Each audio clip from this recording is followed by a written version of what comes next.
participar en este su programa Legal Radio. Recuerden que pueden comunicarse con nosotros al 809-682-9850 y sin cargos al 1833-380-0062. Recuerden también seguirnos en nuestra plataforma por RCC Media.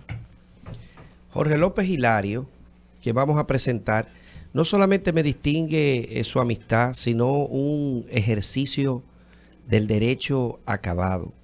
López Hilario tiene una vasta experiencia académica, creo que tiene una maestría con la Universidad de Francia, Le Savoie, y también tiene 13 años de experiencia y árbitro. Nos juramentamos juntos en la Cámara, recuerdo yo ahora que nos juramentamos hace más de 10 años, somos árbitros activos de la Cámara. López Hilario es un aguerrido abogado y ahora está al frente de una de las responsabilidades más importantes que puede tener un profesional del derecho, que es hacerle frente a la recuperación de los procesos de corrupción administrativa, y hoy lo vamos a ver desde el punto de vista totalmente académico. ¿Cómo es eso? Porque es novedoso y está en el punto histórico de establecerse por primera vez esta situación en el derecho dominicano. Un fuerte aplauso para López Hilario. Ojalá lo tengamos de colaborador permanente. Manzano, si me permite piropearlo, porque creo que me lo merezco. Jorge López Hilario, además de todo eso que tú has dicho, en el estrado es un abogado de fuste, es decir, ver a Jorge López Hilario litigar en un estrado es disfrutarlo, es decir, es una persona que se... Lo provoqué y sufrí. Bueno, tú estabas del otro lado, pero es un litigante a carta cabal, es decir, sin ningún mérito que quitarle, es una persona que en el estrado es un litigante. Entonces, para el Estado es un privilegio. Yo creo que el Estado sí es agradecido, que yo entiendo que no tiene, ¿verdad? No hace favor el Estado, tiene intereses, pero cuando fuere agradecido el Estado en algún momento, debe agradecer tener de este lado a una persona con la capacidad jurídica como la de Jorge López. De verdad que te admiro mucho, Tito, mano. Eso es por el cariño y la amistad de este formidable equipo de profesionales de la más alta calidad. Todo el mundo los conoce y desde luego que en distintos roles hemos compartido, tanto en la academia, en los estrados, de manera conjunta, de manera también adversa, pero siempre bajo el manto del respeto, de un ejercicio desde luego que apegado a la ley y a los intereses de nuestros representados. Antes de la pregunta inicial, también debo, ¿verdad?, inscribirme en lo que ¿En el piropo? Dicho, sí, claro, en lo que han dicho mis compañeros, porque aunque no conozco a Jorge, no tenemos creo que 5 años conociéndolo, sin embargo, el proceso de nuestra amistad y conocimiento y compartimiento profesional ha sido un intensivo. O sea, son 3 años que tal vez parecen 7, 8, 10. Así que Jorge es un gran ser humano y un excelente profesional. Y eso lo hemos vivido todos en los estrados, tanto en los estrados como fuera del mismo. Pues para que las mujeres no se queden sin representación, de verdad, tengo que definir a Jorge como un caballero. Siempre me ha tratado, me ha dispensado un trato muy exquisito, el cual agradezco, recibo en total gratitud y no tengo nada más que inscribirme en las virtudes que han destacado mis compañeros en el día de hoy. En definitiva, la población tiene un plato fuerte hoy con Jorge. Claro. Sabe que inmediatamente se inició con este proceso y surgió el decreto que identificó los abogados que iban a trabajar conjuntamente con este tema. Surgió una gran interrogante que se mantiene hasta el día de hoy y creo que la misma merece una respuesta técnica como punto de inicio con este debate académico. Y es el tema de que si el proceso que están llevando a cabo estas comisiones de abogados en relación al proceso de recuperación de los bienes no entra en coalición directa con el estatuto del Ministerio Público, con el Código Procesal Penal, con las atribuciones que están identificadas en la norma en ese sentido. Bien, ese es el punto de inicio que toda la población debe de conocer. Esta iniciativa es importante y tenemos que verla de la siguiente manera. En cualquier proceso, la víctima, es decir, la persona directamente ofendida por el ilícito penal, es indiscutible que tiene el inconcuso derecho no solamente de perseguir la sanción del responsable, sino también de perseguir el resarcimiento integral del daño o perjuicio que ha sufrido como consecuencia de esos ilícitos penales. ¿Y qué acontecía? Que desafortunadamente en el pasado los procesos penales que involucraban corrupción administrativa se limitaban al ius puniendi, a esa facultad que tiene desde luego el Ministerio Público de perseguir y sancionar esa actuación que se reprocha como ilícita penalmente. Sin embargo, no existía esa persecución para que en el mismo proceso también se activara la necesaria participación del Estado en procura del resarcimiento integral de los daños y perjuicios, ya sean materiales o de otra naturaleza, que haya sufrido el Estado dominicano. ¿Y qué acontece?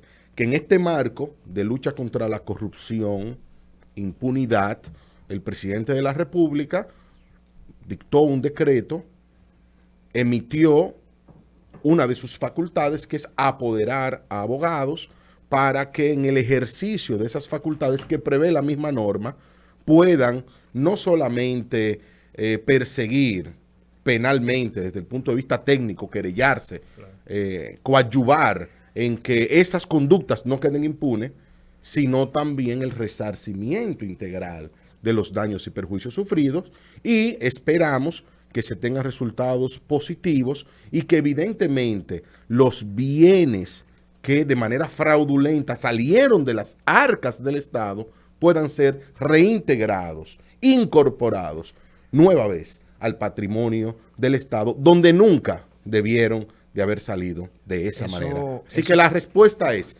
no choca con la Constitución, no choca con el Estatuto del Ministerio Público, no choca con el Código Procesal Penal. ¿Por qué?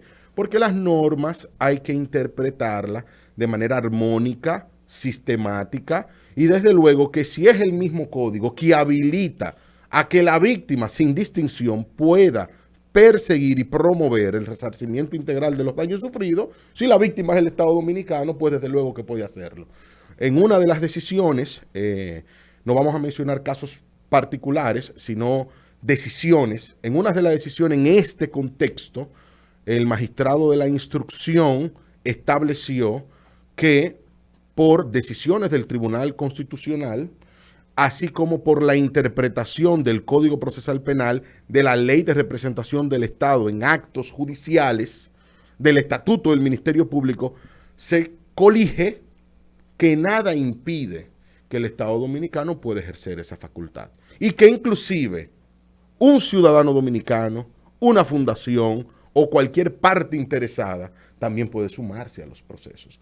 Porque evidentemente que hay un interés que permite que de manera activa pueda intervenir una persona en este tipo de procesos. Pero entonces habría una especie de, en esa parte, ¿verdad? Que la entendemos perfectamente, pero la población también pudiera preguntarse el tema de que cuando el Ministerio Público inicia una investigación, identifica bienes y en su acusación, generalmente, como también representa al Estado, pero ya desde otro ámbito, va a perseguir decomiso de bienes. Entonces, en esa parte, hay una conciliación de parte de ustedes con el Ministerio Público de que ese proceso de coadyudar también va a involucrar los bienes que identifique el Ministerio Público y que de manera conjunta se pidan pues el decomiso por ambas. Excelente pregunta. Es que el decomiso es una institución jurídica que es totalmente diferente a lo que es el resarcimiento de los daños. Es totalmente diferente a lo que son las medidas de coerción reales. Y cada una de ellas tiene su finalidad. En el caso del Estado Dominicano, lo primero es que no hay contradicción porque los roles están claramente definidos. La Constitución, la ley, establece cuál es el rol del Ministerio Público. El Ministerio Público dirige la política criminal, el Ministerio Público dirige la persecución penal, pero el Ministerio Público no puede solicitar resarcimiento. No puede. porque ese no es su rol. Además, ¿Quién lo hace? Hay una prohibición de confiscación general. La Constitución prohíbe la confiscación porque tú cometas un delito. Entonces, Lo que se permite es la confiscación individual del bien, que directamente está vinculado a un lavado. Pero tú puedes tener un patrimonio general indemnizable o equivalente con otras cosas. no, pero además, el lavado o que participó en el delito, digamos, Claro, bien que claro. participó en la comisión del Solo delito. ese. Entonces, Y ¿qué eso lo ocurre? respeta inclusive la ley de Claro, extinción claro. de dominio. Entonces, ¿qué Pero ocurre? ¿a usted le parece Ese que rol, Jorge hable? No, estoy no. entendiendo, porque hay un fuego cruzado y Jorge Sí. quiere expresarse. Es verdad, es verdad. Y es un maestro, por cierto. Aquí yo estoy anotando, que estoy. Ese hombre cuando habla eso es Yo clásico. quiero que él ponga el Adelante, hermano. ejemplo, porque él tiene dos ejemplos del Estado, de No, pero tampoco me lo superintendencia. comprometa Sí, sí, porque sí. él dijo que no iba a hablar de casos Ya le particulares. está sugiriendo, ya le está. No, pero hay censura. Hay censura. ¿Ves lo que te digo? no, yo necesito, usted está contratada como mi abogada. Amén. Oye, Manzano, que hay censura. Entonces, mire qué ocurre. Desde luego que esos son roles diferentes. ¿Y qué ocurre? El decomiso te permite perseguir los bienes que directamente están vinculados con la actividad ilícita y en el juicio de fondo el tribunal determina la suerte de ese bien. Pero cuando tú tienes una constitución en actor civil, tú pruebas el daño, el tribunal lo reconoce y te lo admite, están entonces las reglas del derecho común. ¿Y cuáles son esas reglas? Que los bienes del deudor son la prenda con el cual el acreedor persigue el resarcimiento de esos daños. Entonces, el alcance es más amplio, es general, y desde luego que el Estado Dominicano va a perseguir, tiene la facultad de perseguir el resarcimiento integral con todos los bienes de los deudores que resulten así acreditados por una decisión en justicia. O sea a que mí son me alcances surge- totalmente diferentes. Aquí tenemos que distinguir decomiso, medidas de coerción real y indemnización reconocida por el tribunal como perjuicio material. Me surge la inquietud cuando, si en el plano fáctico de la aceptación del Estado como víctima, ¿verdad? En ese supuesto de una sentencia condenatoria, se pudiese ejecutar sobre bienes ilícitos de la persona, porque justo la sentencia del decomiso le quita el dominio y la propiedad por no haberse adquirido. Y hay un principio que lo dolo se mantiene. Sobre qué pudiese ejecutarse o si pudiese ejecutarse sobre esos mismos bienes que se decomisaron. Sobre el ¿Cómo universo construimos del ese teórico? patrimonio del deudor, porque esas son las reglas del derecho común, sobre el universo del patrimonio del deudor, una vez un tribunal de la República reconozca la condición de víctima del Estado Dominicano, su calidad como actor civil, la existencia del daño y entonces emita una sentencia condenatoria en el aspecto patrimonial. Puede perseguir el universo de los bienes, como ocurre en derecho común. Usted tiene una situación de carácter ilícito contra una empresa, contra una persona física, el tribunal te condena a cumplir una pena de prisión y también accesoriamente a resarcir unos daños, te establece cuál es ese monto, tú puedes perseguir con los bienes del deudor la ejecución de ese crédito. Es lo mismo, ahora en manos del Estado Dominicano. Jorge, y hablando de esa recuperación y de esa indemnización a la que tiene derecho el Estado, ya en este caso en la persona de ustedes como representantes a través de esta comisión, ¿cuál es el tratamiento que han recibido, la aceptación para la imposición de medidas de coerción reales, que en opinión propia son las más importantes aquí para la finalidad de que persigue la comisión de recuperación, puesto que esta es la que te va a garantizar que si tú tienes una indemnización puedas cobrarla? Esa es una excelente pregunta.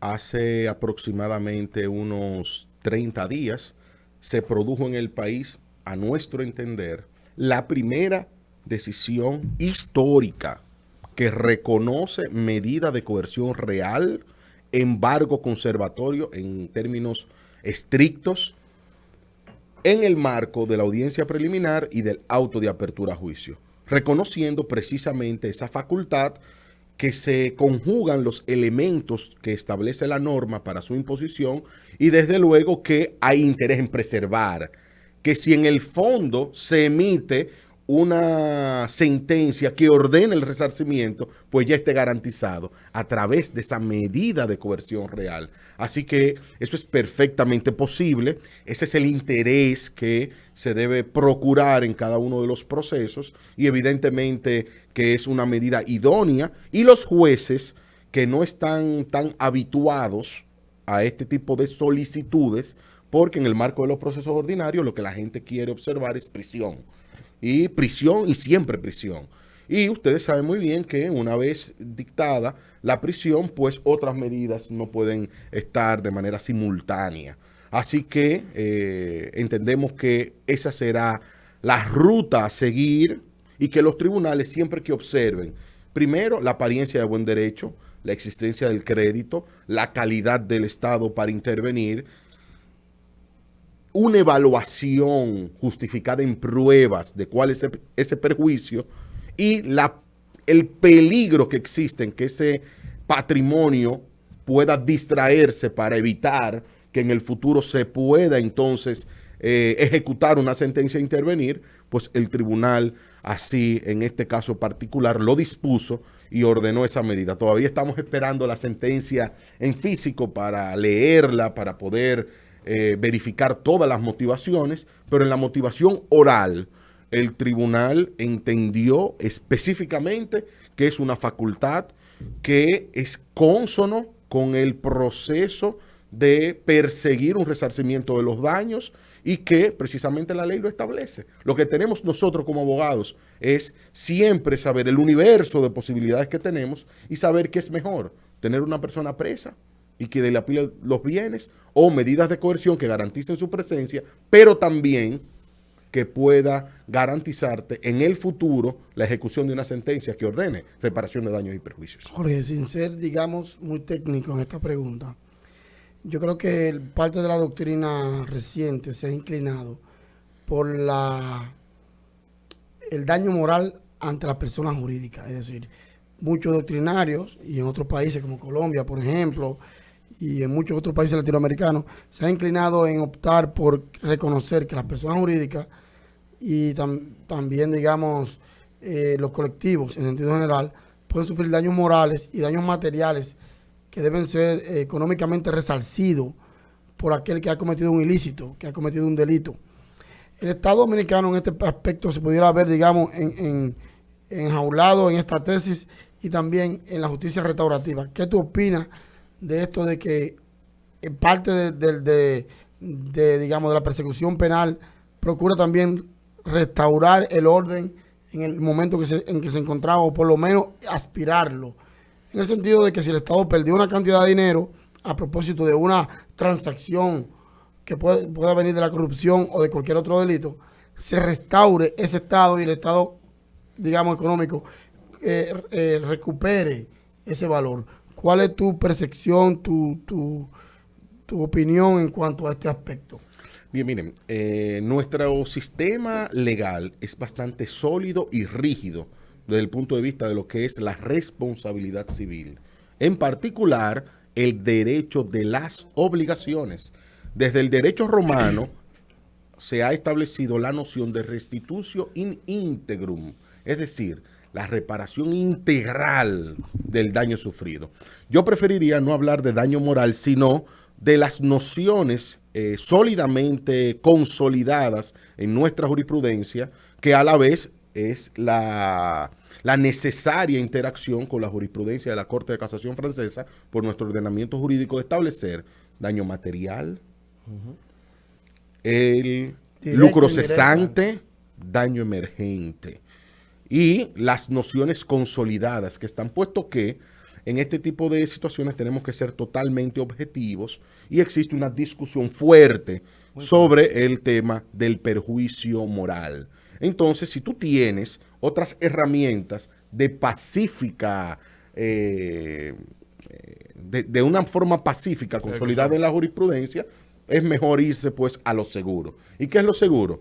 La reparación integral, el lucro cesante, daño emergente, que pueda ser evidentemente demostrado. Bueno. Y así tú puedes garantizar que a través de su mecanismo entonces tenga una reparación integral. Recordamos que pueden llamarnos para preguntas, opiniones y todo lo que sea de interés al contenido del programa de hoy al 809-682-9850. Desde el interior sin cargos al 833-1833-380-0062. También den like, compartan, comenten por nuestra plataforma de redes sociales RCC Media. Continuamos. Hay una dilatada discusión de si el Estado, conjuntamente cuando se constituye como querellante, tendría la posibilidad de presentar su propia acusación si se adhiere a la ya presentada por el Ministerio Público. ¿Cuál es la mecánica para que los oyentes puedan escuchar que esas dos participaciones están diferenciadas como actores procesales? Bien, la norma establece claramente que la víctima tiene un universo de posibilidades. Una vez el Ministerio Público concluye la investigación, acusa. La norma obliga al Ministerio Público que el querellante que ha sido identificado como tal se le ponga en conocimiento y se le notifique la acusación para que éste ejerza dos opciones que tiene, dos posibilidades. La primera, adherirse a la acusación del Ministerio Público, o la segunda, formular una acusación de manera particular, donde establezca alguna diferencia con la acusación del Ministerio Público. En la mayoría de los procesos, tanto privados como en esta nueva experiencia que está viviendo la sociedad dominicana, evidentemente que lo idóneo es que de una manera consolidada exista una única dirección, un único cuadro y marco fáctico y de imputación que sea homogéneo entre el Ministerio Público y la víctima, porque eso es lo ideal. Porque claro, se entiende que hay una coherencia de pensamiento y una línea bien establecida y bien probada. Pero evidentemente que en estos casos y en los privados, la persona reconocida como querellante tiene esa facultad de adherirse a la acusación o formular una acusación particular. Ya que tú mencionas a la víctima, existió una discusión en determinado momento de en estos casos que eran de afectación pública, afectación general, quién puede ser víctima y quién no. Si yo como ciudadana que me siento afectada y digo, bueno, yo no tengo un hospital con una atención adecuada porque alguien cometió corrupción administrativa y yo me siento víctima. Existen una serie de condiciones que tienen que darse para yo poder acceder a la justicia. Y aquí viene mi pregunta. ¿Cuáles condiciones? El artículo 85 dice que cualquier persona puede ser querellante a propósito de un acto de corrupción. Dice el 85, antes de la modificación de la ley de 15. Sí, pero yo yo puedo ser considerada víctima, pero como para incluirme en el proceso, tú tienes que saber, porque eso es el ABC del derecho, que yo tengo que cumplir con una serie de requisitos. Yo no me puedo aparecer en un tribunal, yo me siento mal, hay que indemnizarme. No, yo tengo que seguir el rigor procesal. A eso a que me refiero. Entonces, hay condiciones de tiempo, exacto, hay condiciones de formalidades que evidentemente se deben de agotar. Para ese y para cualquier Pero el principio general es que cualquier persona ante un acto de corrupción de un funcionario público, y ojo, esto es educativo, todo el que está escuchando, si tiene noción de un acto de corrupción administrativa, puede presentar una acción, una querella, puede acudir al equipo de recuperación donde quiera, porque realmente frente a los actos de corrupción todos debemos ser parte de la solución, incluyendo, actuando mediante una querella. Ya tú me dejaste sin pregunta. No. Escúchame. No, entonces, existe también un principio constitucional de una democracia participativa que no ha sido explotada en nuestro sistema jurídico. Y los requisitos que se establecen en el Código Procesal Penal, es decir, para yo ser víctima, yo debo haber presentado ese interés de ser víctima. Claro, esto formalizado por escrito ante el órgano competente, estableciendo precisamente cuál es el interés y lo que persigue con esa inclusión en el proceso. Entonces, ahora, si yo como ciudadana quiero acercarme a esta comisión y decirle, mira, yo me siento afectada, yo necesito representación, yo quiero ser resarcida, ¿qué yo tengo que hacer? A partir de la creación. En las redes sociales está la página web, los canales de comunicación del ERPP, que es el equipo de recuperación de patrimonio, y con los coordinadores pueden tener el acceso. Recuérdense que nosotros no estamos en una representación de esa coordinación en el día de hoy, sino en un debate académico, pero siempre a través de las redes sociales pueden tener acceso. Está la oficina instalada con la dirección, número de teléfono. El coordinador general es Jorge Luis Polanco y existen otras subcoordinadores de cada una de las comisiones, y desde luego que está abierto a todo tipo de inquietudes que tenga cualquier ciudadano. Hay una reflexión que el Tribunal Constitucional dio una sentencia muy interesante y que amplió el espectro del non bis in idem. Es decir, no solo lo llevó al plano del juzgamiento en sede de juicio, sino que también a la persecución, y en la persecución lo habilitó de dos formas esa sentencia. Una, en no ser perseguido cuando hay ya un proceso cerrado, pero también dijo algo interesantísimo: no ser simultáneamente perseguido por diferentes instituciones que tienen el mismo fin. Es decir, si usted está siendo perseguido por el DICRIN, o sea, investigado por el DICRIN, por la DNCD, por el Ministerio Público, se entiende que hay múltiples investigaciones y múltiples persecuciones sobre la persona.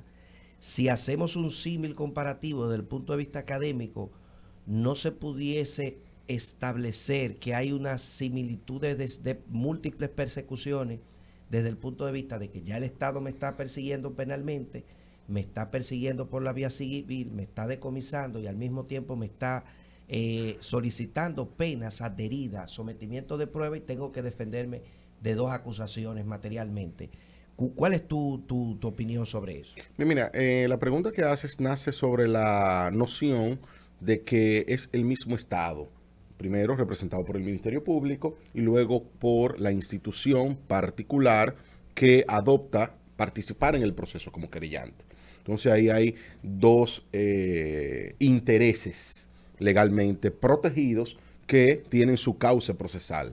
Desde el punto de vista jurídico entiendo que no afecta esa noción, que no se configura la existencia de una doble persecución o múltiple persecución, porque al final del camino el proceso es uno solo, se comunica y se actúa a través de una única instancia judicialmente activada. Es decir, no es que hay un proceso paralelo. Por un lado un tribunal conociendo esto y por otro lado otro tribunal con otra composición y otra fisonomía conociendo esto. ¿Por qué? Porque los estudiosos del derecho procesal han entendido que el principio de non bis in idem no es solamente una garantía del imputado, sino una garantía de evitar contradicción de sentencias y cuestiones vinculadas con la cosa juzgada, que tiene unas características procesales particulares. Entonces, en este caso entendemos que no, porque se verifica la misma situación de un proceso ordinario, y lo que tenemos es que verlo así. En un caso privado existe una víctima y existe el Ministerio Público que lo representa, porque el Ministerio Público representa a toda la sociedad.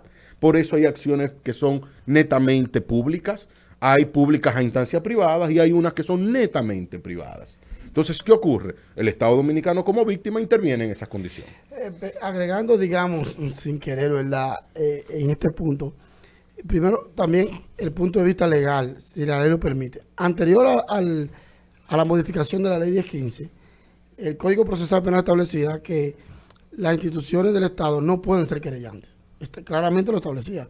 No pueden ser querellantes, sino que corresponde al Ministerio Público representarlo.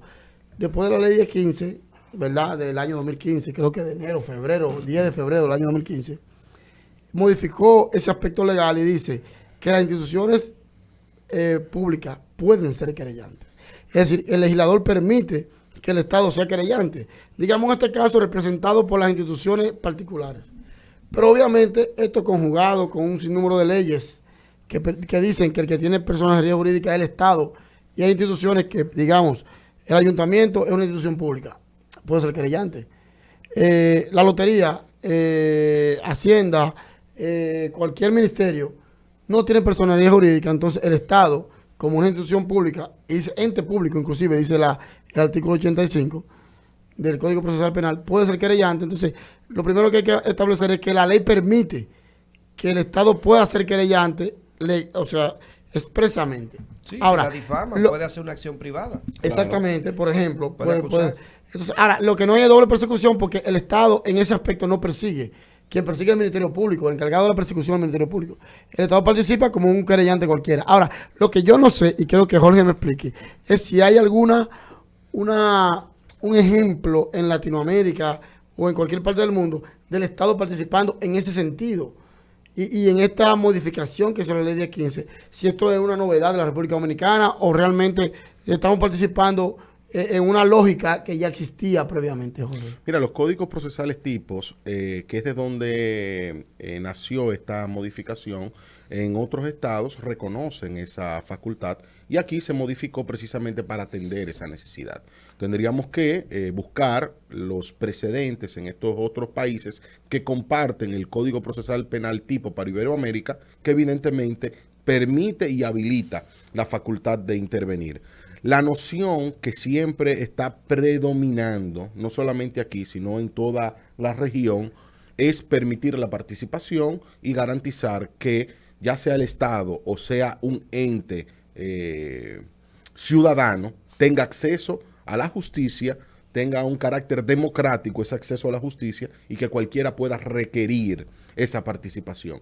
De manera que para la próxima ocasión que nos inviten vamos a tener aquí ejemplos concretos de cómo esto se ha manejado en otros países. ¿Por qué? Porque los procesos de corrupción no solamente han iniciado y se están llevando en la República Dominicana. En el Perú hay precedentes interesantísimos. Ahora en Argentina hay unos procesos de gran calado que se están llevando a cabo y así en otros lugares. Así que hay mucha tela por donde cortar ahí. Yo, antes de despedir esta interesante entrevista, veo que varias personas me están diciendo que te haga la siguiente pregunta. ¿Es mutatis mutandi ese locus standi del Estado para hacerse representar como víctima? Si alguna de esas personas, por alguna razón, tecnicismo o lo que sea, resultase descargada, daría lugar entonces a sí mismo como es locus standi para perseguir también, es decir, como sujeto obligacional de indemnización al Estado, pudiese que académicamente cómo se pudiera construir una respuesta o no. Yo quiero saberla, escúchame. En definitiva, para traducirlo, digamos, al público común. Sí, porque este hombre tiene una no, pues jerga. está por encima Sí. de la lógica, un catedrático de otro nivel. No, hay que estar no. claro con eso. Digamos. No, y hace gala de eso, él se lo disfruta. Sí, no, él lo siempre anda disfrutamos con- todo. Yo lo disfruto con también. esos aforismos. Pero digamos Siempre. esto: una persona tiene un accidente, va en su ambulancia a cruzar un puente y resulta que el puente está, digamos, no está hecho porque alguien se robó el dinero. Muere la persona en el camino. Entonces podemos decir que hay una relación entre el acto de corrupción que ocasionó que el puente no estuviera listo con la muerte de esa persona. Y esa persona puede decir, mira, o sea, digamos, sus familiares pueden decir, murió esta persona, entre otras cosas, porque el Estado no reparó un puente porque alguien cometió un delito de corrupción. Si pudiera haber una relación directa con un hecho común, normal, y un acto de corrupción que haga que el equipo de participación de recuperación del patrimonio público interceda en la justicia. Es una pregunta interesante, pero digamos menos técnica, porque Manzano, como tu capacidad es a otro nivel. No, yo pienso que cada situación hay que evaluarla en concreto, no en abstracto, y que desde luego, desde el punto de vista de lo que es el derecho a indemnización, hay que evaluarlo caso concreto. Porque evidentemente cuando se configuran los elementos de existencia de un perjuicio, cuando se verifica que hay una falta o una actividad que se escapa, que rompe el parámetro legal y que hay un vínculo de causalidad, pues hay que evaluarlo en el caso concreto. Eso no se puede negar. Ahora, lo importante es que toda actividad que tienda a recuperar bienes tiene que hacerse dentro del más absoluto rigor y apego a la ley, al debido proceso, a las garantías que el sistema jurídico ha ordenado para eso. De manera que esas son posibilidades que hay que evaluarla caso concreto.